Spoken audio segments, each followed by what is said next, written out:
Okay, Dave, J.K. Rowling seems to be in the news all the time. And this term called non crime hate incidents in Scotland. What's going on with this issue? She seems to make the news quite a lot. And why is this Scottish law so important or so hostile to what she's doing? Yeah, Steve, this is a fascinating one. So J.K. Rowling has basically taken on the law, and the law didn't win on this one.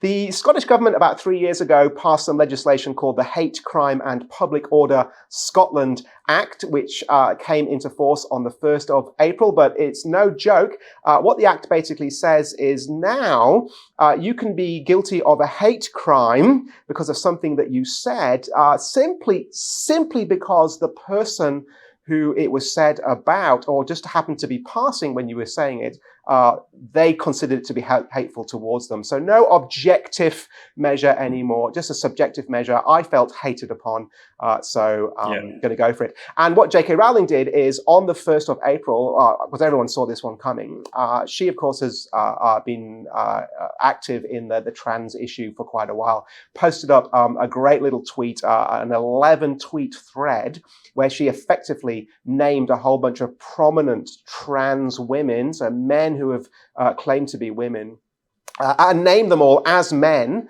and for some of them actually pointed out some of the issues going on. So for one example is a famous man who's a rapist who then claimed to be a woman, went into a women's jail, but also, the issue of men competing in women's sports, and so on. And the Scottish police responded a couple of days later and said, no, she hasn't broken the law. So in one sense, called their bluff effectively, and now there are people, absolutely outraged that J.K. Rowling should do all of this stuff.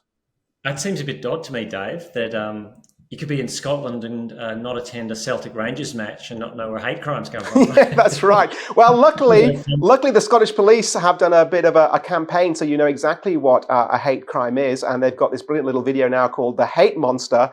And the Hate Monster looks like a rejected character from, do you remember that Dumb Ways to Die advert a number of years ago from Queensland Rail? Like a rejected character from Dumb Ways to Die, and the Hate Monster grows in you. It's a fascinating video, just 1 minute long, worth watching. We'll link to it in the show notes.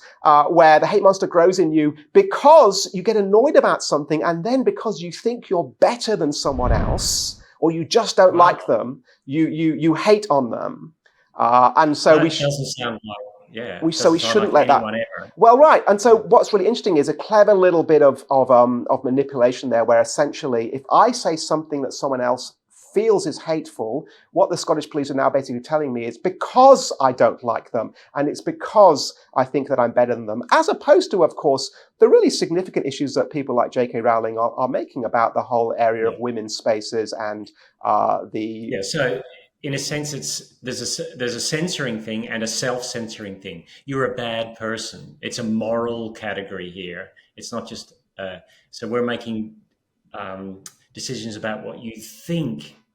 Because we know we're thought police. That's right, and we know why you're saying the things that you're saying. And so what's really been really interesting, and you see it again in the Twitter interactions with Rowling online.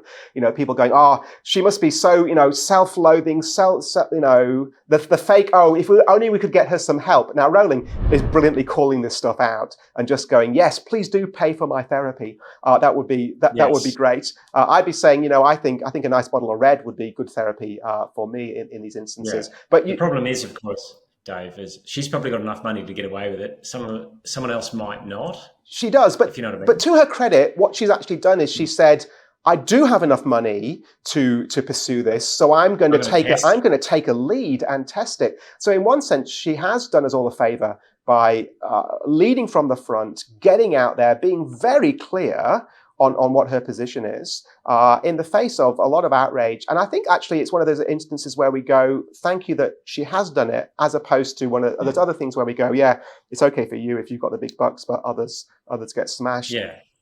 In one sense, That's interesting. it's been a great test case for Scotland.